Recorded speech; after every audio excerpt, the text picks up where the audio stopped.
Hey there, my name's Sebastian, and this is Talk.pod, a podcast where I have conversations with some of the most interesting podcasters in the world. My guest today is Dave Chapman, creator and host of the Real Organic podcast. It's a show designed to let listeners step beyond the supermarket labels and into the world of real organic farming. Dave, welcome to the show. Hey, Sebastian. Thank you. Of course. Okay, so I want to start off by letting you sort of tell us a little bit about yourself, about the Real Organic project, and how that sort of came to be that you decided to create a podcast that was linked to this project. Yeah. I'm a lifelong vegetable farmer, organic vegetable farmer, living in Vermont. And we were all activists when we started. It was just organic was completely unknown, unpopular. It was something that strange hippies and interesting Christians did. And, I farmed, I raised my family, I had a good life. And about 10 years ago, I started seeing some real problems in the National Organic Program. And I went, wait, these are not the things that I thought of as being organic. So we tried to organize and reform the USDA, which is a thankless task. You know, they're bigger than many countries and not very responsive to people like me. So after a particularly sort of brutal regulatory failure, we decided that we would create the Real Organic Project, which was an attempt to reignite the organic movement and take it back to its roots. It had obviously become a brand. It had just become there's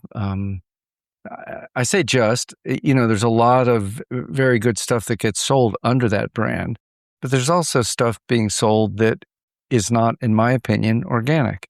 And I think it's not, in most people's opinion, organic. So why is it happening? Right. And that was the attempt of the Real Organic Project. And we started that in 2018.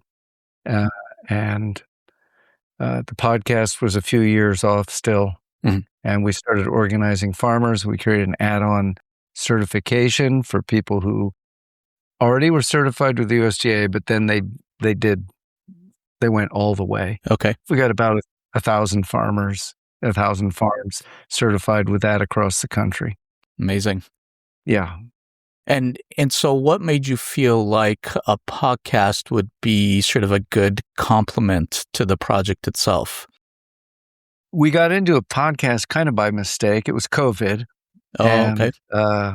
We had we sponsored gatherings. We got farmers and eaters together to talk about these things. And we'd had a really great conference at Dartmouth College in 2019, and we had a big one planned for 2020. 2 days, we were going to be in the big ballroom, the big auditorium. And 3 months before it was going to take place, it was canceled, like everything was. Right. So we didn't know what to do, because that was kind of what we did, aside from certifying farmers. How are we going to create a community of people talking about these things and exchanging ideas and educating themselves?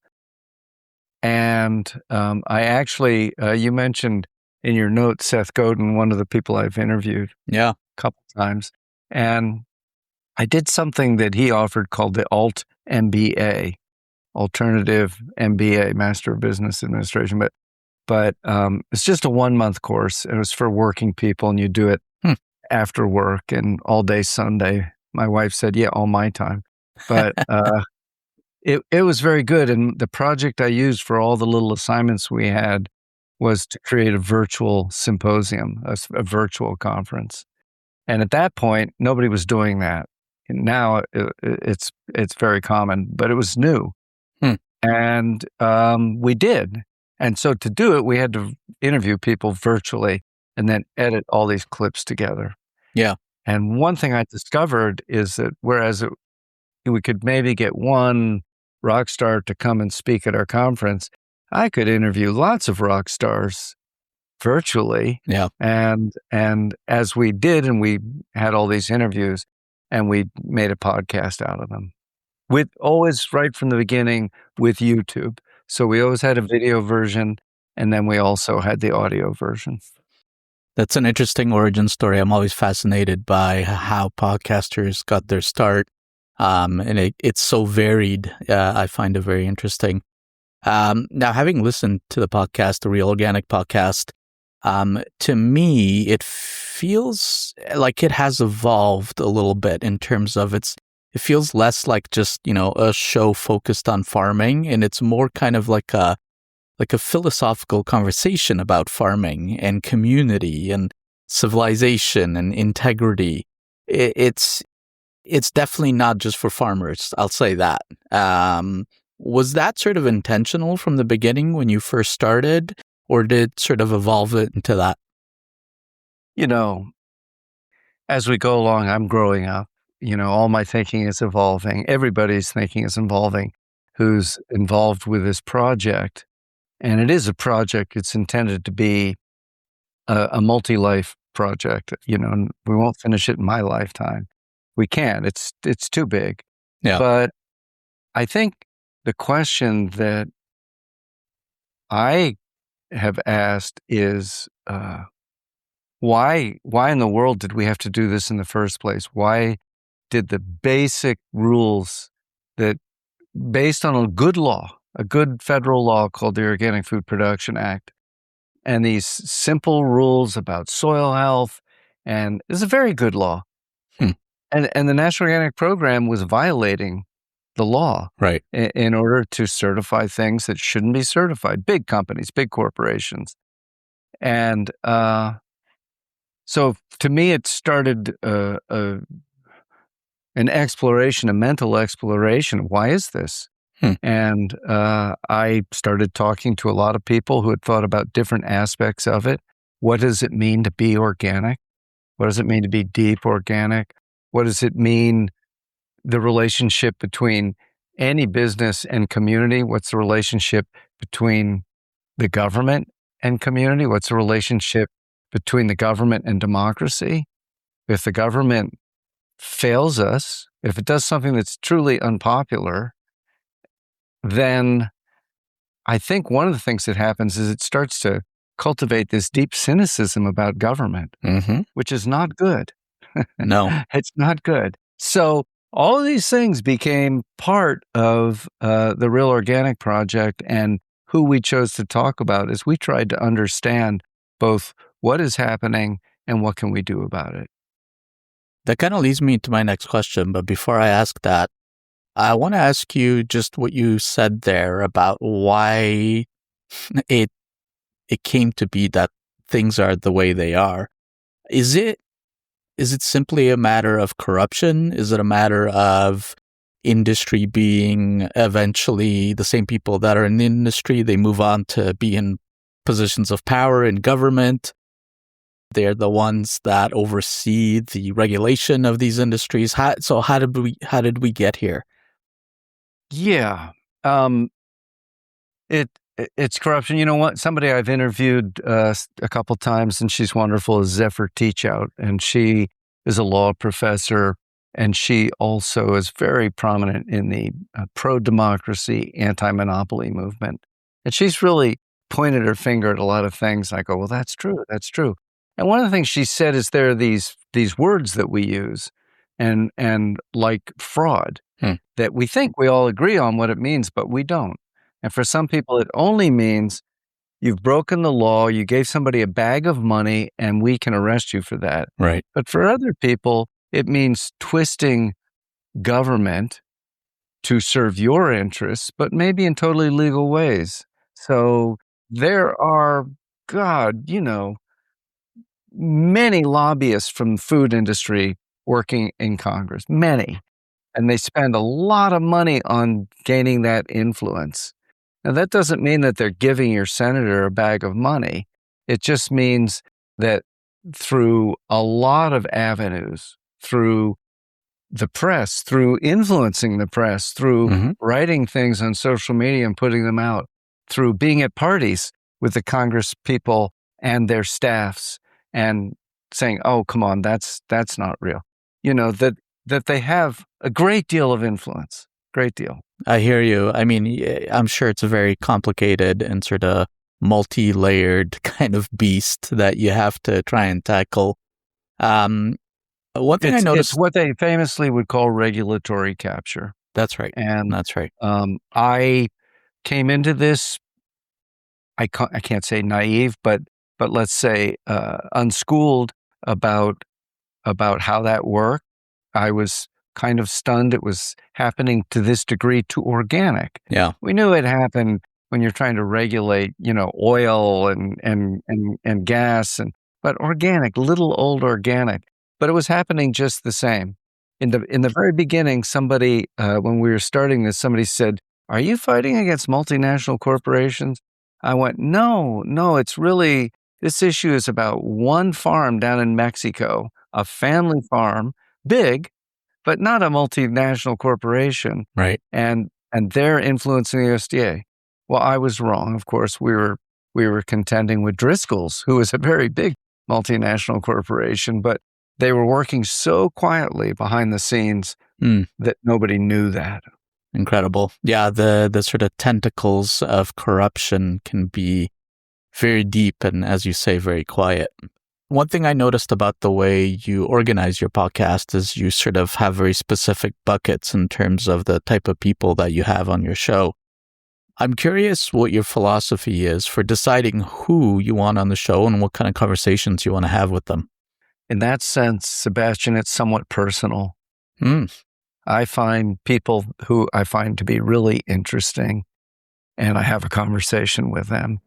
And what I see is that this issue that we're dealing with is coming, we need to come at it from many points of view. It's not just about nutrition. It's not just about climate. It's not just about the environment, the air and the water and the soil.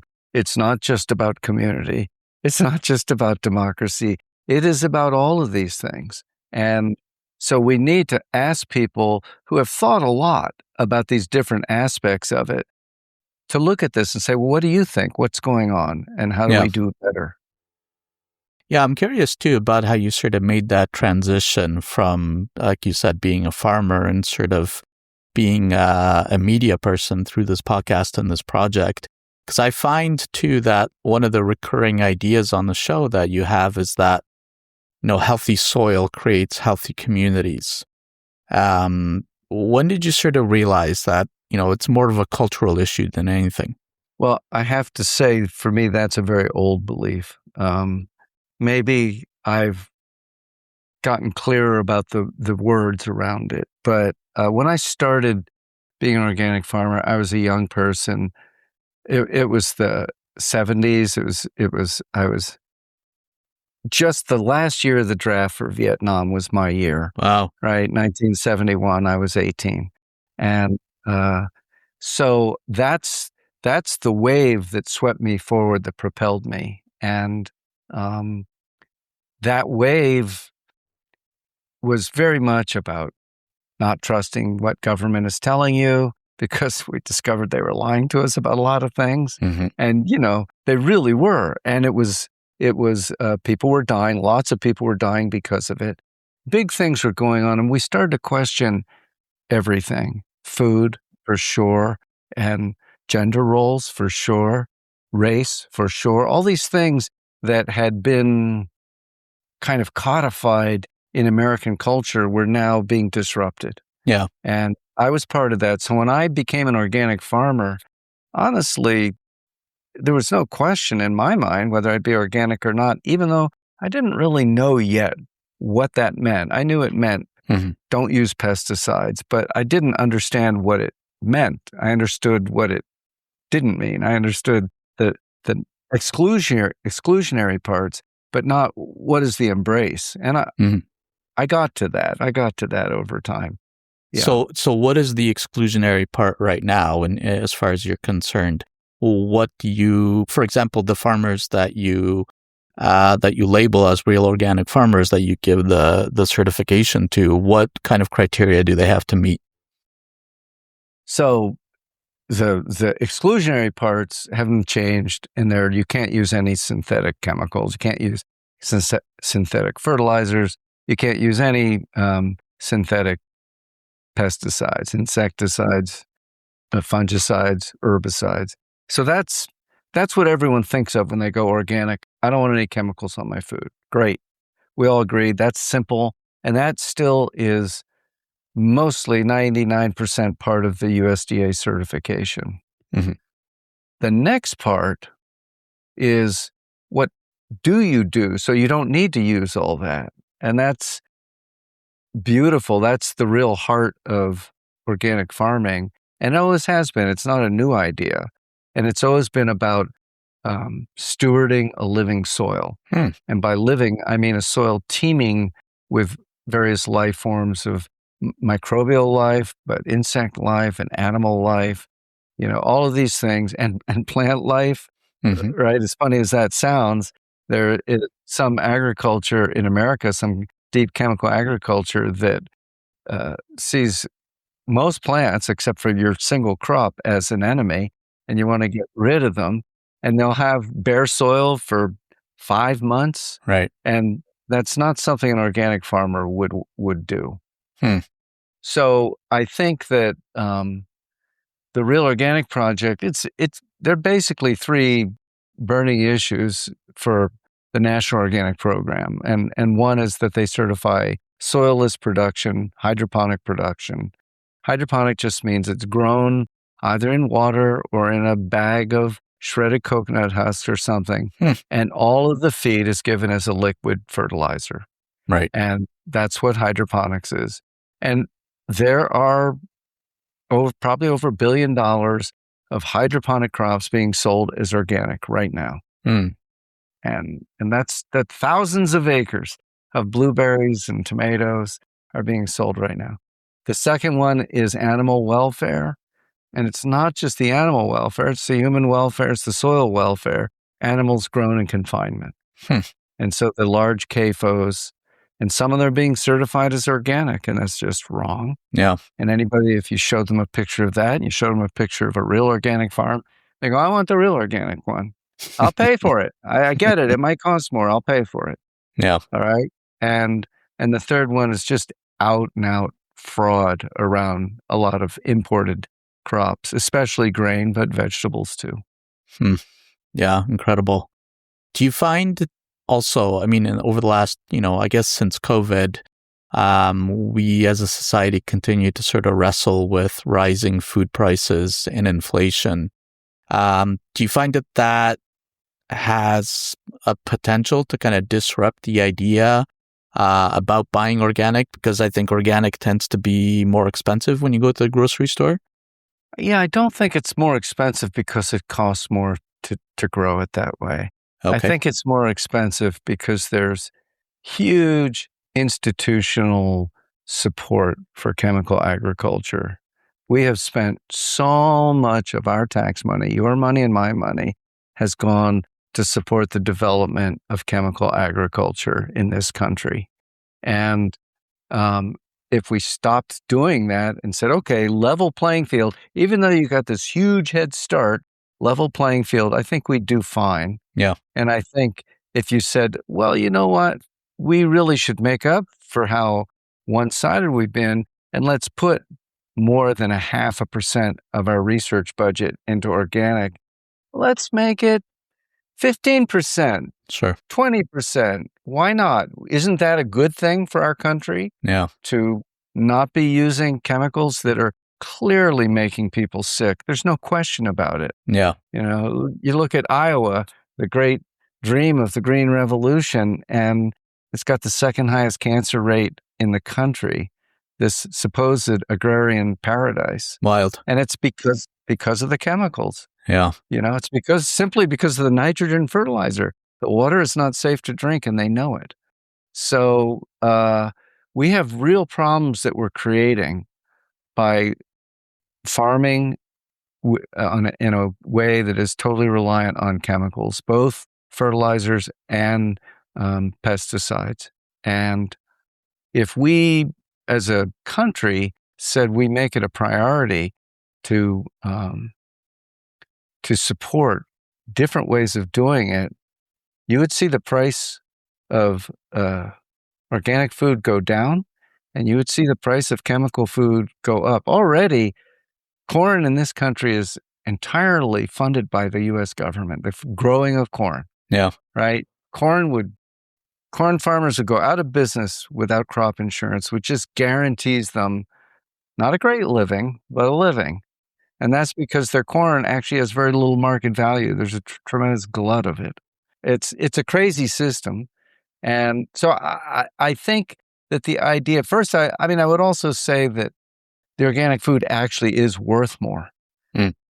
It's worth more to you for your own health. Mm. It's worth more to the neighborhood because of the lack of pollution of the water and the air. And it's worth more to the society for all of the many ways that, these are the hidden costs, the costs that you don't pay for at the cash register, but somebody does pay for. Those costs are real. Yeah, I understand. Now, you've done a lot of interviews on your podcast. You've had a variety of guests. I'm curious, has there been any interviews that you've done that have changed your own thinking about a particular issue? That's a great question. You sent that question to me. And I thought, wow, tough question. Good question, good question. And the reason it was tough for me, though, is because, like you, I do a lot of research before I interview somebody. I commonly read a book. Yeah. And I often am listening to them being interviewed by other people. So I get pretty influenced by the person before we ever talk. Yeah. But yes, there are people who have definitely changed my thinking. And I think it comes through in the interviews. But by the time I hear it in the interview, it's often not a surprise. But right. Zephyr Teachout, I mentioned. Seth Godin, I mentioned. Michael Pollan. Paul Hawken has had a great impact on my thinking. He's probably partly responsible for us stepping back and trying to look at things from a bigger perspective. I remember he once said to me, "David, you've got to be thinking bigger." And I thought, okay, what does that mean? And I thought about it a lot, and he's right. He's right. We're different generations. I'm presuming I'm Gen X. I'm curious, in your interactions with some of the guests that you have, do you think that younger generations think about their food and how it's grown a little bit differently than, people of my generation or your generation? Are there sort of meaningful differences there, you think? Boy, it's interesting. I don't know if it's based on generational differences. There are. One thing that's interesting is for young people now, organic is kind of old hat for a lot of them. And they go, oh, that's what my mom and dad bought. And like all young people, they want to find their own way. And so there have been a lot of them who have embraced the term regenerative over the term organic. And I have a lot I could say about that. Yeah, what is regenerative farming? Whatever you want it to be. It really does not have an agreed upon meaning. So the biggest champions of regenerative farming at this point are Bayer and Syngenta, two biggest chemical companies in the world, Coca-Cola and Pepsi, McDonald's, Cargill, the ASF, Bunge, ADM. It's just how it is. It's just how it is. Now, there are also some wonderful farmers out in the world who are embracing regenerative too. And some of them are just Midwesterners and they can't stomach the term organic because culturally it reminds them of people like me and not like people like them. We're the same, but we don't go to the same church. And so I think there's that. But I think a lot of damage is being done to our food system through the sort of blind embrace of regenerative without knowing what you're even talking about. People whose I know and respect, and they talk about regenerative, and I say, well, what about if I'm spraying glyphosate? Is that still regenerative? And they go, no. I go, well, for most regenerative farmers, they are using herbicides, right, in the Midwest. And so I think that it's a conversation in which people are talking about very different things and not understanding each other. Nobody's been able to come up. I think the state of California tried to define regenerative, and they came up with a very bad definition. So if for you, regenerative means no-till and animals on the land and rotating the crops and green manures and all of that is just describing organic except for no-till. And how much of the no-till is done without a chemical till? And not much. Some, but not much. So I've said to people, well, look, if you want to regenerative to be your term, I think you need to claim the title real regenerative, just as we did. We're in a battle, and we've said, look, we're not with them, right? We are not with Driscoll's. And we're saying that should be very clear. We're not with General Mills. We're not. We're talking about something else from what they're talking about. They're talking about a brand. We're talking about a movement. So if you want to be regenerative, you better be building a real regenerative movement. Or until you are, I'm not with you. Yeah. Interesting. It seems almost like a battle for a marketing term, right? Between groups that are trying to claim. Always, Sebastian. That's something we shouldn't be shocked, and we can't even be upset that there's a battle. It's a given that these companies are looking for what excites people, and how can we claim it? Yeah, exactly. And they, Bayer and Syngenta just couldn't do that with organic. They just couldn't. And Syngenta still puts out regular, letters about how organic will lead the world to starvation. But they love regenerative, don't they? Right. And they're getting a lot of money for it in Congress too. Yeah, I'm sure. Okay, I want to switch gears a little bit and just talk about how you've sort of found your podcast audience and what you've done to promote your podcast. So correct me if I'm wrong, but it feels to me like your audience is kind of a specific tribe of people, organic farmers, maybe food activists, people that are conscious about what they eat. I'm curious how you find those audiences and how you find new people to bring into the podcast. Well, we kind of had the audience before we had the podcast. I mean, we had been organizing nationally for 4 years, trying to keep the soil in organic before we started the Real Organic Project. And then 2 years in the project, recruiting farmers to be certified as Real Organic. Yeah.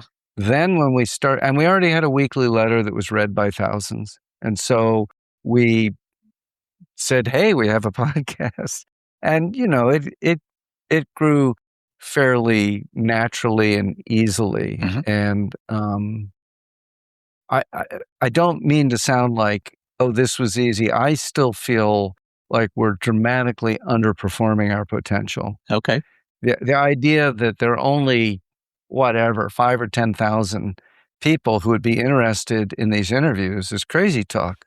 We know that's not true. There are 1 million people who would be interested. Yeah. But bringing that audience together, that's the challenge for any podcaster. It's a big fractured world. Yeah. There aren't as many gatekeepers of what's safe to listen to. Where do I go to for my information? Yeah. There's a lot of podcasts out there. And in that sense, we're all competing for people's attention. People are giving more and more of their attention to podcasts. We know that. I listen to a bunch just for my work, and but I listen to some for pleasure too. Sure. So I have less quiet, reflective time than I used to.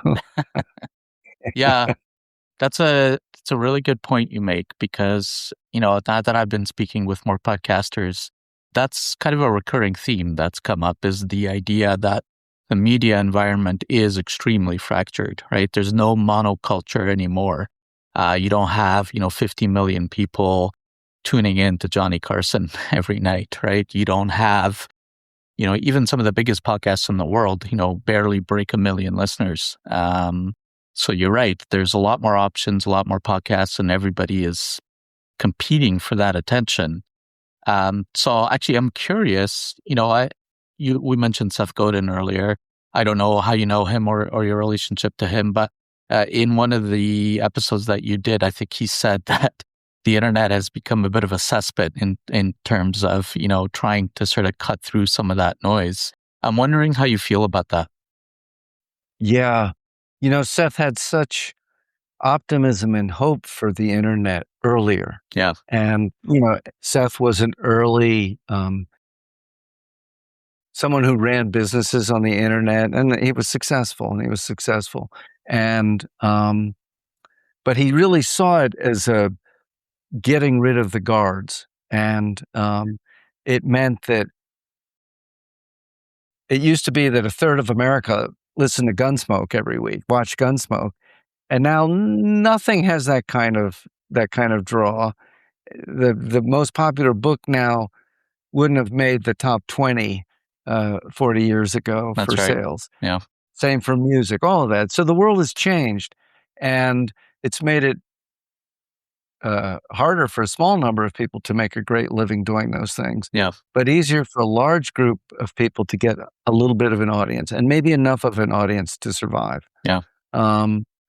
I think that it's an interesting question whether that's good or not. I think it's good, but when we got rid of somebody who said you can come in, you have to stay out, now it meant anybody could come in. Exactly.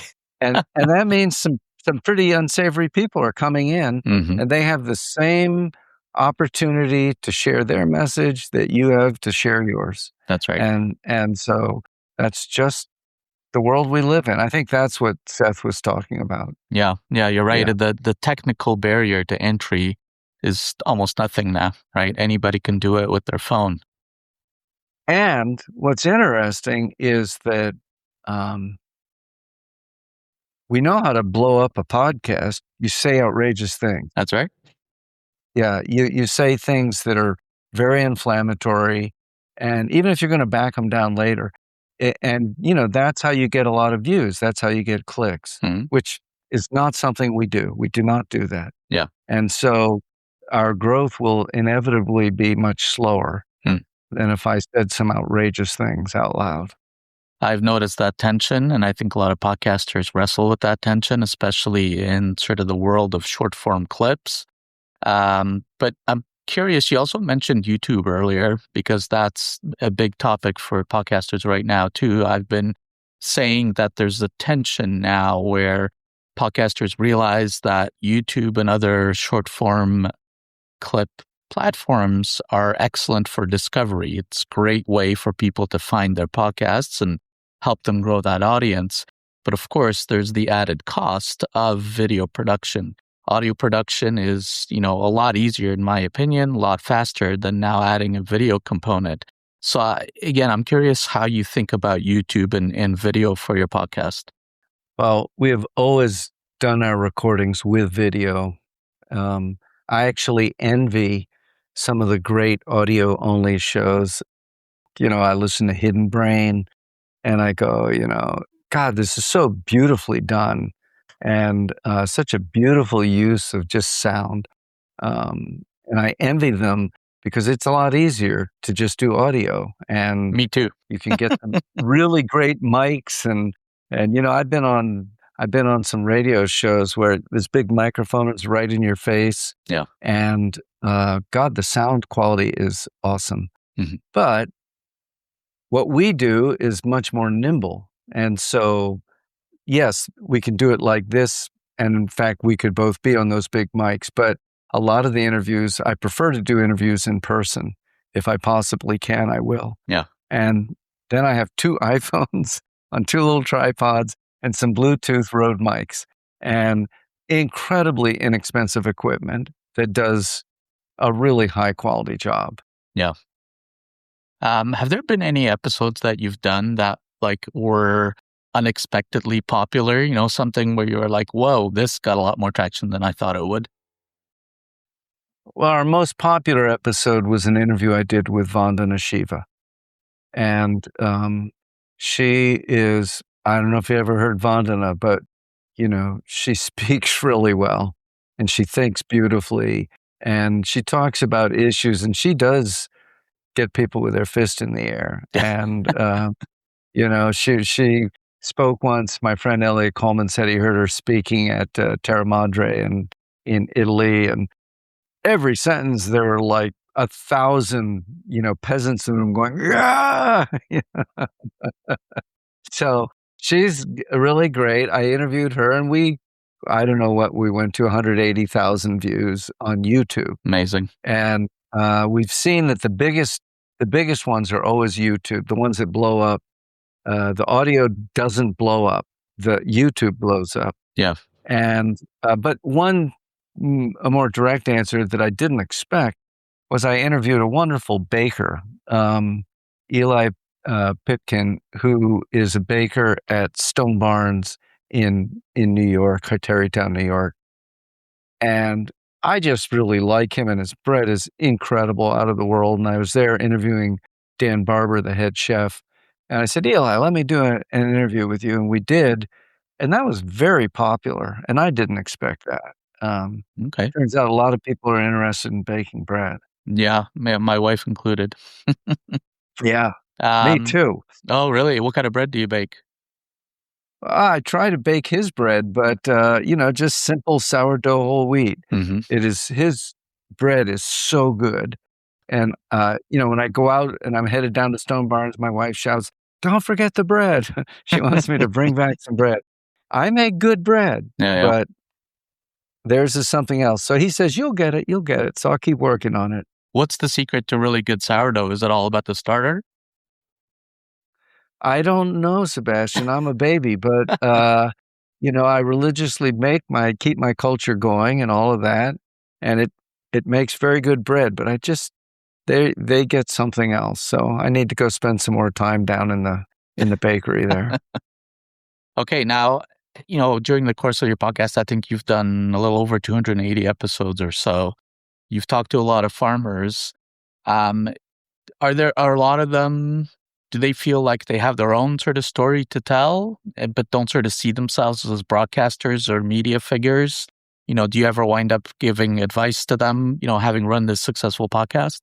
I haven't met that many who want to have a podcast. Okay. And a lot of them who have incredible stories, it doesn't occur to them that this is an incredible story, that people should hear what they have to say. So that's my job. That's Lindley's job, my co-host, Lindley Dixon, to try and persuade them, and also to, like a wild animal, you gentle it, because people are nervous to speak. As soon as you bring out the camera, the quality of the conversation goes down. And then you say, okay, thank you. And then the quality of the conversation goes up. So it's our job to relax them and allow them to let some of their true story come out. Everybody has a story worth listening to, but not everybody knows how to tell that story. And I don't always know how to help them. Not all interviews are a success. Of course. Yeah.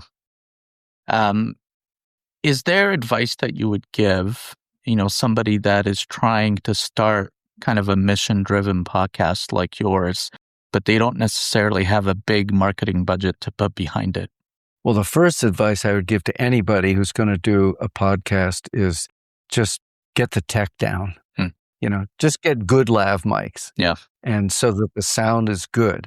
Because if you don't have that, you really don't have much. True. And once you have that, it's still, as you know, Sebastian, so easy to screw it up every time you go, will the tech work? But, okay. So but the real question you were asking is, what do you do? How do you promote your podcast? And I had this somewhat unusual situation where we already had a movement. Yeah. And then we added a podcast to it. And somebody's saying, well, I'm starting with a podcast. I want to build a movement around it. Mm-hmm. I think, I mean, I know what I did with the letters. We started with a weekly letter, and I started by sending it to 15 fellow organizers across the country. Do you mean like an email newsletter? It was an email. Yeah, forgive me, an email letter. And I would just send an email every couple of months saying, I just want to catch you up. Da, da, da, da, da. And then it evolved and it started to get shared. And, now it's got thousands of people who open it every Sunday. And I'm sure the subject matter, I know the subject matter's changed. Mm. It's not just the details about the next rally or something. It's the details about the latest podcast, why we did it, what this person said, what we're doing. Yeah. Right now, I just wrote this Sunday's letter, and part of it is about the podcast with a wonderful educator from Teachers College in New York, and some of it is about our upcoming conference. So, nice. It's a way of connecting the community, and we have to make it interesting enough that people want to bother to open it every Sunday. Sure. Yeah. Yeah. But anybody can do that. You start by sending it to all your family, right? Every friend that you ever had. Mm-hmm. And you ask them to share it with their friends and their families. And it grows. It grows over time. And if it doesn't grow at all, then maybe this isn't the right thing to do, Yeah. Yeah. I think it can very often just be as simple as that. Just start with your own little tribe, start with your own little audience and grow it from there. I want to switch gears again and just sort of talk about podcasting more sort of generally. I've noticed that at some point, you discuss trust in your podcast a lot, trust sort of in food systems and institutions, labels. And we also briefly touched about how fractured our media ecosystem is. I'm wondering if you think that podcasting has grown in popularity and continues to grow in popularity because there's this growing distrust of government, of institutions, of media. Yeah, I've thought about that a little bit because you asked it. And I can't honestly give a clear answer. I think obviously there is growing distrust of government, and it's coming from both sides of the spectrum, and indeed growing distrust of mainstream media, again coming from both sides of the spectrum as mainstream media becomes owned by very politicized figures. So I think that's true. The things that we talk about are not exactly the things that media would talk about. They're more nuanced than that. It's not a news story. Occasionally it's a news story, but mostly when I interview somebody, I say, I think it'll be out in 6 or 8 months. It's not like next week, because we want to hit it while the iron's hot. We're not talking about those kinds of issues by and large. We're talking about issues that will be just as important in a year as they are today. Yeah. I think that developing the trust of your audience, that you are going to tell the truth as best you can. You're going to find people who are also going to be honest, whether people agree with them or not. I think that's a very valuable thing. And that's what the organic seal is in danger of losing. They did build up a lot of trust, and now there's more doubt. Yeah. And I think that, one thing I want to say when you talk about in a fractured world, our community, the real organic community, is not homogeneous. It also spans that full political spectrum. Interesting. From libertarian to extreme progressive. And the group all agrees about a pretty deep distrust of corporate dominance of America, and on whole food, and on soil health, and on community. So there's a lot of agreement, but it really, there are a lot of things we don't agree on. I know at one of our conferences, somebody joked afterward and said, if I'd wanted to create a riot, I would have just gotten up and said, well, how many of you have been vaccinated? And, because a lot of the people really oppose vaccination. A lot of people really believe in vaccination. And I can respect that difference. That's okay. That's not why we're here, in my opinion. So we try to focus on what does bring us together rather than what divides us. Sure. Yeah. Yeah, it's funny. People can be extremely sort of polarized in some ways. And then you find a common belief with them, and suddenly there's kind of an that you can have with them and maybe sort of learn more about them and why they view things so differently in other areas than you do. And along those lines, I'm curious if you've ever had podcast guests that you sort of very much don't agree with on certain issues, and you sort of hash it out with them. And has that led you to sort of think about how you listen to people that you maybe disagree with? Yeah, it's a good question. You have good questions.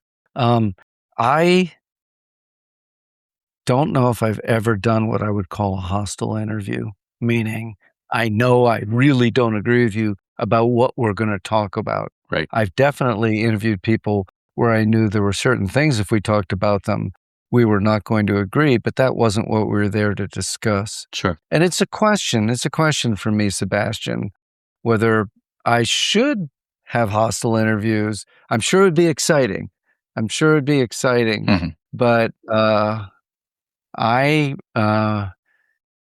don't consider myself to be a brilliant debater. I'm trying to build something, and rather than win something. That's interesting. I just heard somebody in Vermont who's running for lieutenant governor, and he said, I want to do something rather than be something. And I thought that was pretty good. Mm-hmm. And we're trying to do something too. Yeah. So we're looking for, how do we build allies? How do we build coalition? Not how do we disprove people? Now, I do take on certain companies and certain factors. I've been unsparing in my criticism of Driscoll's, just for example, for one company. And Bayer, to me, now I think organic is now facing issues that transcend even the division between real organic and industrial organic. I think that companies like Bayer and Driscoll's are coming after all organic and trying to take it down because they know they can never win that conversation. So they want to shut it down. And I'm responding. I'm talking to people, a lot of people, who are fighting those fights. I wrestle with some of that as well, in the sense that, this podcast is primarily designed to talk to podcasters about their craft, about how they promote their podcasts, why they started their podcast in the first place. And I like meeting new and interesting people as well, people that I think are doing good things in the podcasting industry as well. But I also know that there is this sort of, kind of dark, seedy underbody of podcasting as well, where you do have a lot of people coming in and spreading misinformation, disinformation, using their podcasts for political means and spreading propaganda, really. And I often think to myself, man, what would I say to them if I had them on my podcast? Would I be confrontational with them? Would it be a hostile interview? I feel like in some ways it would have to be, because I want to know why they do certain things. The answer is usually money, but yeah, so I struggle with some of those same things. But I think I've also seen you say that when it comes to the issue that you're fighting for, you have hope, but not optimism. And I think that's kind of a meaningful distinction. Does spending your days talking with some of the people that are fighting for some of the same things that you're fighting for sustain your hope, or does it sometimes kind of make the scale of the problem feel kind of overwhelming? For me, it's very sustaining. Okay. It does sustain my hope because, there's a wonderful thing. I don't know if you ever heard of this. It was a experiment that they did. I think it was at Harvard. They couldn't do it anymore. It's considered an unethical experiment. and they had a group of 10 people in a room, and you're number 10. And they go around the room and they show a picture of like 3 sticks, and it's like, which one is taller? It's kind of that difference. And they go around the room and everyone says, number 3 is taller. And you're the only one, as it turns out, who's not in on it. All the rest are like actors. And if everyone says number 3 is taller, then most people will say number 3. Right. The majority of people, even though number 1 is clearly taller, will say number 3. And that's a discouraging thing. And some of them actually start to hallucinate it and see that that's taller. And some of them are embarrassed and go, well, I think number 1 is, but I'm not going to say that. Yeah. But if one person before you says number 1 is taller, then the majority of people will say, no, it's number 1.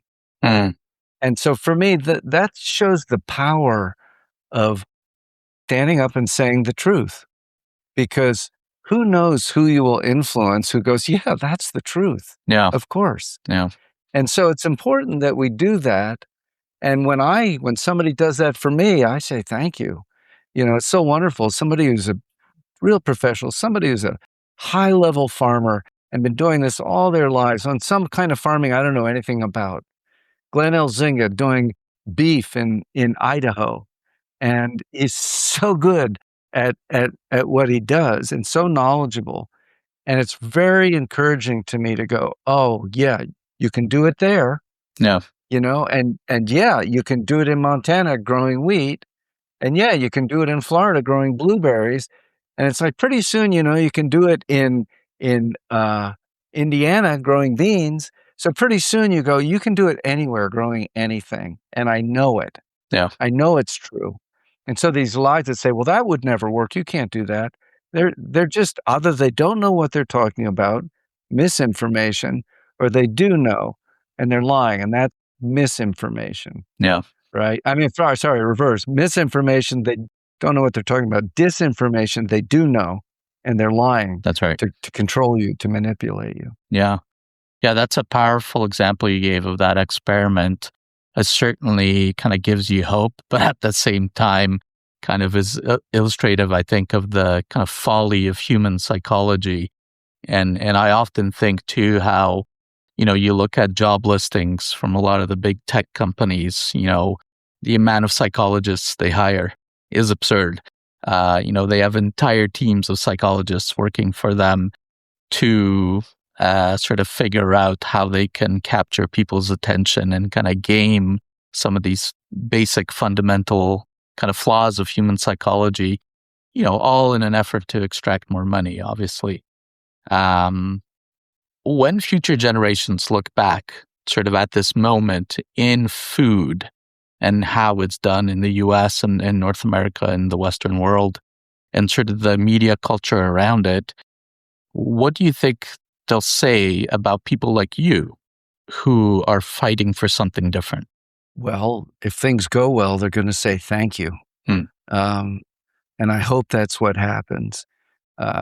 It might be that they never hear of me or anybody I know, but if we're able to influence the stream and turn the river into a much more positive direction.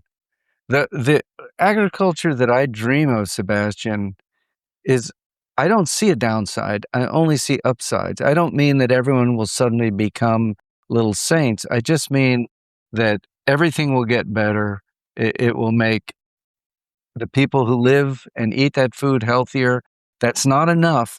That's not enough. It needs to also include, living in a community filled with respect for each other, right? You can have ecofascism. You can have healthy people Sure. out there doing this, and they're still, not the country you want to live in. Yeah.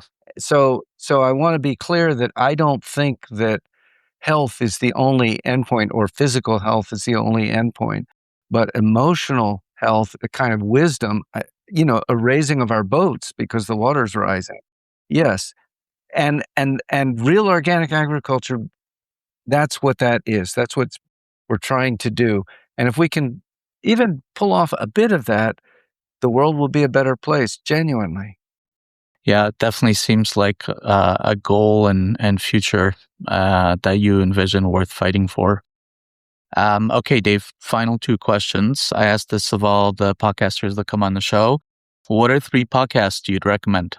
Yeah, gosh, that's a tough one. I do listen to a number of different ones. I think I have to, for farming, I would have to say the Market Gardener podcast, J.M. Fortier's podcast.